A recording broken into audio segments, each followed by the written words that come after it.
Guys അടുത്ത trek ചെയ്താണ് ബാണാസുരം ഹില്ലാണ്. അപ്പ് ആൻഡ് ഡൗൺ 12 കിലോമീറ്റർ ആണ്. അപ്പൊ നമുക്ക് ട്രെക്കിങ് കേറുമ്പോ നമുക്ക് കാണാം. ഓക്കെ, നമ്മളെപ്പോഴുള്ള ഗൈഡ് മഞ്ചേട്ടനാണ്. നമ്മളെപ്പോഴും ട്രെക്കിങ്ങിന് ഈ പ്രാവശ്യത്തെ ട്രെക്കിങ്ങിന് മഞ്ചേട്ടന ഉണ്ടാവുക. അപ്പൊ നമ്മള് മഞ്ചേട്ടനൊപ്പരേക്കും ഈ മല കയറാൻ പോണത്. കാറ്റടിക്കുന്നു അങ്ങനത്തെ ആ നമ്മൾ ഇവിടുന്ന് ടിക്കറ്റ് എടുത്ത് ആദ്യം വൺ സൈഡ് ഏകദേശം 6 കിലോമീറ്ററോളാണ് ട്രെക്ക് ചെയ്യുന്നത്. ബാണാസുര മല കാറ്റുകുന്ന് ട്രെക്കിംഗ് ആണ് നമ്മൾ പോകുന്നത്. പിന്നെ ആദ്യം കയറുന്നത് കാറ്റുകുന്ന് എന്ന് പറയും. രണ്ടാമത് അവിടെ നിന്ന് നമ്മൾ ഇറങ്ങി സായിപ്പ് കുന്ന്, 2 മലയാണ് നമുക്കുള്ളത്. തിരിച്ച് നമ്മൾ വരുമ്പോൾ നമ്മളെ മീൻമുട്ടി വാട്ടർഫാളും കൂടെ ഈ ടിക്കറ്റിൽ നമുക്ക് ഇൻക്ലൂഡ് ആയിരിക്കും. മീൻമുട്ടി വാട്ടർഫാളും കൂടെ നമുക്ക് കവർ ചെയ്ത് തിരിച്ചു വരാവുന്നതാണ്. ഏകദേശം ഒരു 6-7 മണിക്കൂറോളം നമുക്ക് ടൈം എടുക്കും.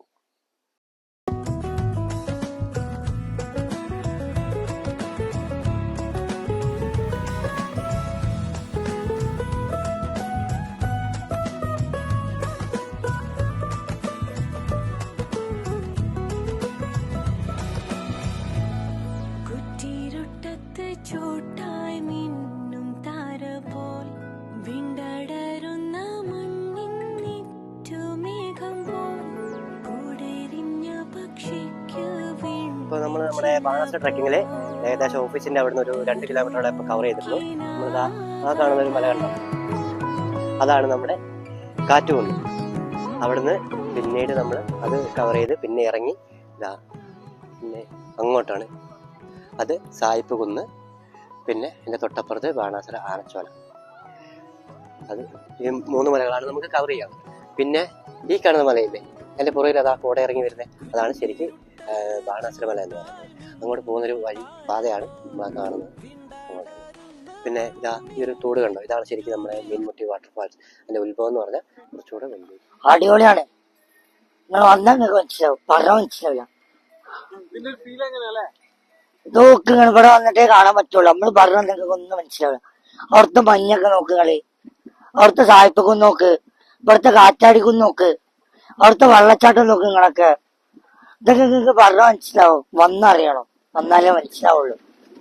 അതാണ് ഇവിടുത്തെ പ്രത്യേകത. നമ്മളിങ്ങനെ റെസ്റ്റ് എടുക്കാൻ ഫസ്റ്റത്തെ 2 കിലോമീറ്റർ ഭയങ്കര ഹാർഡ്. ഞാൻ വികാനൊക്കെ പോയി.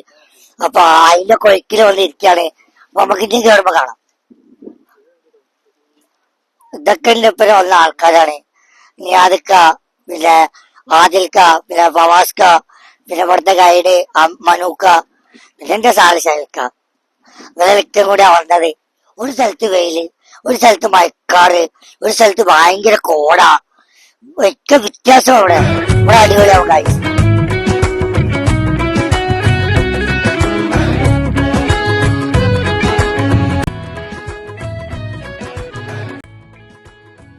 ഡാമിന്റെ വ്യൂ കാര്യങ്ങളും എല്ലാം ഇത് അതങ്ങ് എന്ത് വരണ്ട് ഈ ഒരു പോർഷൻ. അത് കഴിഞ്ഞിട്ട് ചെറിയൊരു ലാൻഡിങ് ഉണ്ട്. അത് ഒരു കല്ല് നിൽക്കുന്നുണ്ടല്ലേ, അത് ഈ ഒരു കയറ്റം കയറി അതല്ല, മുകളിൽ അതാ ഒരു കല്ല് കാണുന്നില്ലേ, ഒരു ചെരിഞ്ഞ് നിൽക്കുന്ന അത്. അതൊരു ചെറിയൊരു ലാൻഡിങ് പോലെയാണ്. അത് കഴിഞ്ഞിട്ട് പിന്നെ വേറൊരു ചെറിയൊരു പീസും കൂടെ മുകളിൽ കയറാറുണ്ട്. എന്ന് പറഞ്ഞ പോലെ തന്നെ അവിടെ കയറി ഇറങ്ങി ഇവിടെ പോയിട്ട് അതാണ് സായിപ്പ് കുന്ന്. ഇത് കയറി ചെറിയൊരു ലാൻഡിങ് ഉണ്ട്. അത് കഴിഞ്ഞ് തൊട്ടപ്പുറത്തെ ഒരു മലയും കൂടെ കയറാം. 3 മലയാണ്. 3 മല, 2 മലയാണ് മൊത്തത്തിൽ പറയുന്ന പേര്. സായിപ്പ് കുന്ന്, കാറ്റുകുന്ന് 2 മലയേ ഉള്ളൂ. പക്ഷെ മൊത്തത്തിൽ നമ്മൾ കണക്കാക്കുകയാണെങ്കിൽ 4 ഭാഗങ്ങളായിട്ട് കയറാം. പിന്നെ നമുക്ക് ഇവിടുന്ന് ഇറങ്ങുന്ന അത് നമ്മൾ എന്താ പറയാ, ഏകദേശം ഒരു ടൈം കണക്കാക്കി ഇറങ്ങുന്നത്. നമുക്ക് വൈകുന്നേരം 5 മണി വരെയാണ് ടൈം ഉള്ളത്. അപ്പൊ അതില് നമുക്ക് വാട്ടർഫാളും കൂടെ കവർ ചെയ്യണം എന്നുണ്ടെങ്കിൽ മാക്സിമം ഒരു 3 മണിയെങ്കിലും ആകുമ്പോ ഇതിപ്പോ നമ്മുടെ കാറ്റുകുന്നിന് ഏകദേശം ഒരു 2500-3000 അടീന്റെ താഴെയാണ് ഉള്ളത് കാറ്റുകുന്ന്. പിന്നെ അപ്പുറത്തെ സായിപ്പ് കുന്ന് ഒരു 4000-4200 അടിയോളം. സായിപ്പ് കുന്ന് എന്ന് പറയുമ്പോൾ ആ അങ്ങ് ഈ ഒരു 3 കല്ല് ഇങ്ങനെ കുത്തനെ നിൽക്കുന്നുണ്ടോ ഇവിടെ? 4 ആ ഒരു 3 ഒരു ഫ്രണ്ടിലെ ചെടിയൊക്കെ ആയിട്ട് ഒരു 3 കല്ലിങ്ങനെ നേരെ നിൽക്കുന്നുണ്ടോ, ഒരു ചെറിയ ഗ്യാപ്പ് ഇട്ടിട്ട് അവിടെ ആ ഒരു മല ചെരുവില്. അതാണ് ശരിക്കും സായിപ്പ്, മദാമ, നായ്ക്കുട്ടി എന്നൊക്കെ പറഞ്ഞിട്ട് ഒരു 3 കല്ലുകൾ. അതിനെ ചുറ്റിപ്പറ്റിയുള്ള കഥകൾ, ഐതിഹ്യങ്ങളാണ് ഇവിടെ മൊത്തത്തിലുള്ളത്. അത് കഴിഞ്ഞിട്ട് പിന്നെ തൊട്ട് മുകളിൽ അതാ കുറച്ചുകൂടെ മുകളിൽ കയറുമ്പോൾ ചെറിയൊരു ബുഷ് പോലെ ഒരു ചെടി കണ്ട, അധികം ഹൈറ്റ് ഇല്ലാതെ മേലെ അതാ നമ്മൾ ആ കോട ഇറങ്ങി വരുന്നതിന്റെ ഇട്ട് താഴെ അവിടെ വരെയാണ് നമുക്ക് വെള്ളം. നമ്മുടെ ഫിനിഷ് പോയിന്റ് അവിടെയാണ്, അവിടെ വരെ കയറാനുണ്ട്.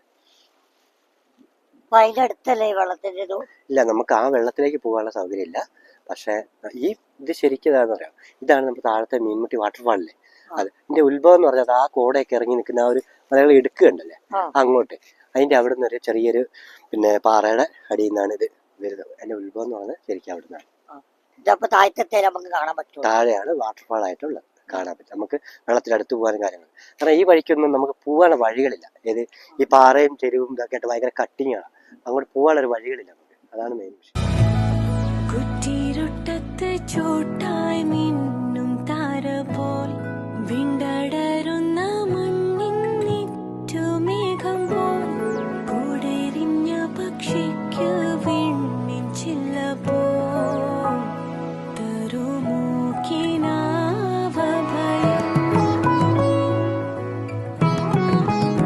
വാട്ടർഫോൾ വഴിയാ വരിക. പ്രശ്നമുള്ളതുകൊണ്ടാണ് നമ്മള്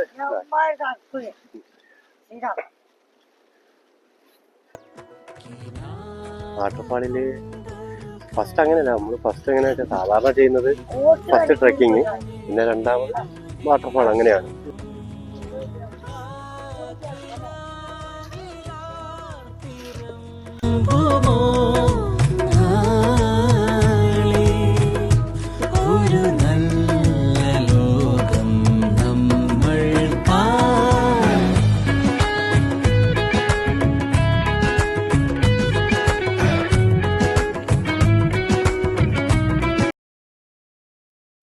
സാധാ മനുഷ്യരും തമ്മില് ആകെയുള്ള വ്യത്യാസം എത്ര ശതമാനം?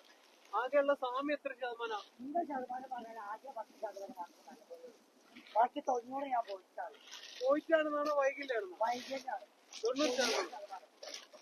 10% വൈകിട്ടില്ല. ആ 10%ത്തിന്റെ ഒറിജിനൽ ശതമാനം ഇവിടെ എത്തിയില്ലേ? എവറസ്റ്റിലേക്കല്ലേ? Everest base ക്യാമ്പിലേക്കല്ലേ? ഇതൊക്കെ ചെയ്തിട്ട് ഇപ്പൊ എന്താ ഉപകാരം കഴിക്കില്ലേ? ഇതൊക്കെ ചെയ്താലും വെറുതെ വീട്ടിൽ ഇത് ഒന്നും കാണില്ല, പുറത്തിറക്കിയാൽ നിലക്ക് കാണുള്ളൂ. നിങ്ങൾ ഇതേപോലെ നടക്കുന്നുണ്ടോ? കയ്യും കാലൊക്കെ ഉണ്ടായിട്ട് ഇതേപോലെ വരുന്നുണ്ടോ? അതൊന്നും ജനങ്ങളെ ഇതേപോലെ നമ്മളെ പോലത്തെ ആൾക്കാർ വരും, കാണും, ഓർക്കപ്പത്തെ സന്തോഷം പോലെ ഫീലാകാനാണ്. പിന്നെ കുറെ ആൾക്കാർ നോക്കിയാൽ ഓരോ നമ്മൾ വീട്ടിൽ കാര്യമില്ല, വെറും മൊത്തമാര് വരും. ഞാൻ പറ്റി പോയിട്ടാണ്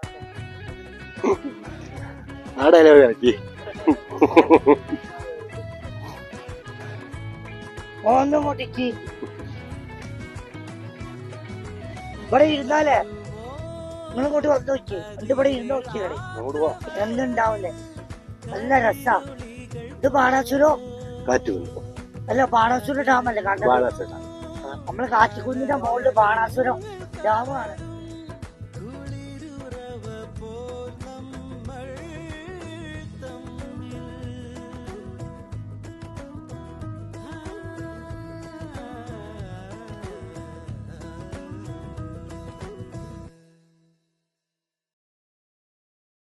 വിളിക്കാനുള്ള റേഞ്ച് ചിലപ്പോ കിട്ടും, ചിലപ്പോ നമ്മൾ സംസാരിച്ചോണ്ടിരിക്കും ഇത് കട്ടായി പോകും.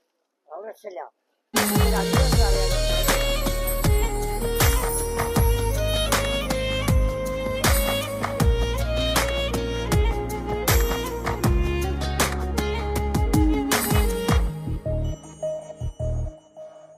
കാണാനായി മോഹങ്ങൾ ചിറകടിക്കുമ്പോൾ സ്നേഹത്തിൻ കാറ്റായി നീ എന്നെ തലോടി.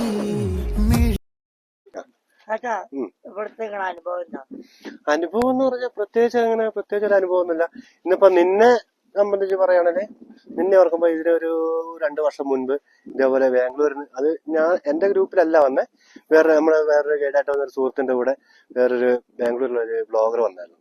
പുള്ളിക്കും ഈ പറഞ്ഞ പോലെ തന്നെ വലത്തെ ഒരു കാലില്ല മനുഷ്യന്. പക്ഷെ അയാളും ഏറ്റവും ഫാസ്റ്റായിട്ട് ഈ മല കയറി, 2 മല കയറി കവർ ചെയ്ത് ഒരു 4-5 മണിക്കൊണ്ട് നമ്മളിപ്പോ എങ്ങനെയാണോ നടക്കുന്നത് എന്ന് പറഞ്ഞ.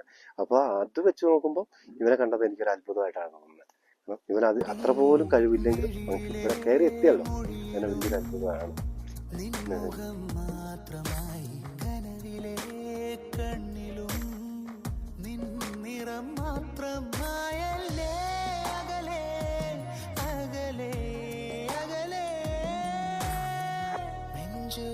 ചേർത്ത് പാട്ടൊന്ന് പാടാം, പാട്ടിൻ്റെ ഈണം നീയാണ്.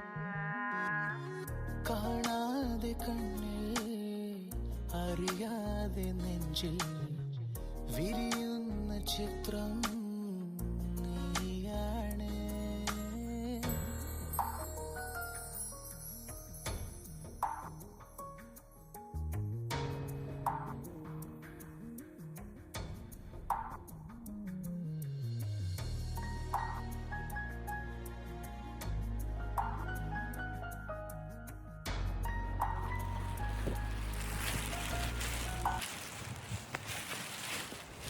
അപ്പോൾ അമൻ ആണ് നമ്മുടെ കൂടെ നിൽക്കുന്നത്. ഹിമാലയത്തിൻ്റെ മടിത്തട്ടിൽ നമ്മുടെ ഭാരത പതാക പാറിക്കാൻ വേണ്ടി അദ്ദേഹത്തിൻ്റെ എല്ലാ ന്യൂനതകളും മറന്ന് അദ്ദേഹം യാത്രയാവാൻ പോയി. അതിൻ്റെ ഒരു മുന്നോടി എന്ന നിലയ്ക്കാണ് കാറ്റുകുന്നിൽ നിന്ന് സായിപ്പ് കുന്ന് വരെയുള്ള ട്രെക്ക്.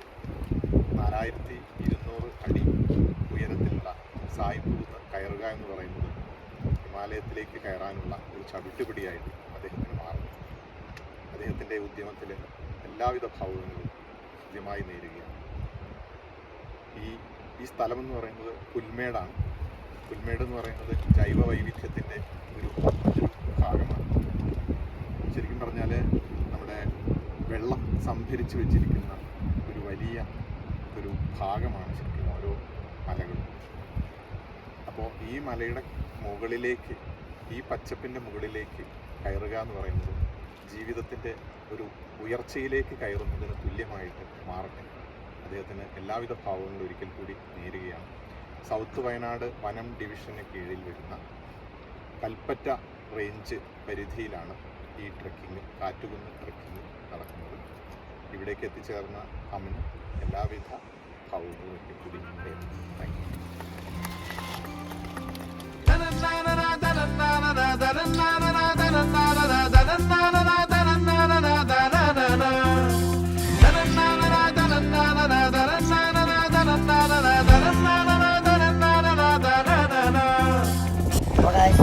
മാനസികോ ട്രെക്കിങ് ചെയ്ത് ഞാൻ സക്സസ് ആയി.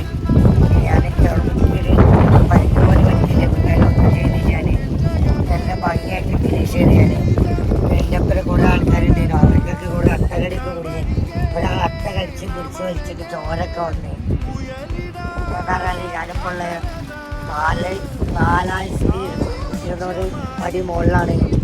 എന്നോട് ഇവിടുത്തെ മനുഷ്യട്ടം പറഞ്ഞത് ഇങ്ങനെ തൊഴിലെ തോമസ് വന്നിട്ട് ഫേമസ് ആയതാണെന്നൊക്കെ പറഞ്ഞിട്ടുണ്ട്.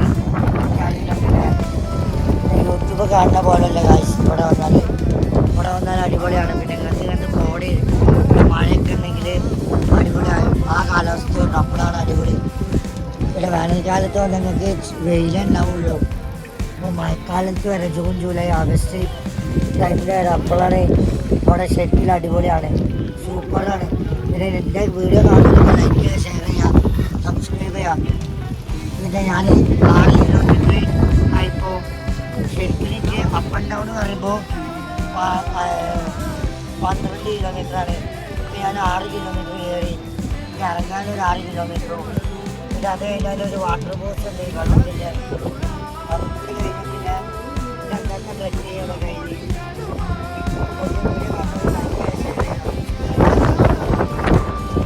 കാണാനും കഴിഞ്ഞിട്ടാണ് എൻ്റെ ശരീരത്തിൽ വന്നിട്ട് 90% വൈകിട്ട് 1% പോലെ വൈകിട്ടില്ലാത്ത അങ്ങനത്തെ ചെയ്താൽ നടന്ന് മനസ്സിലൊക്കെ ചെയ്യാൻ ട്രക്കിങ്ങിനോടൊക്കെയാണ് ഇത് ഭയങ്കര ഇഷ്ട താല്പര്യമൊക്കെ. അപ്പോൾ ഞാൻ ഹാപ്പിയാണ്. എൻ്റെ വീഡിയോ കാണുന്നത്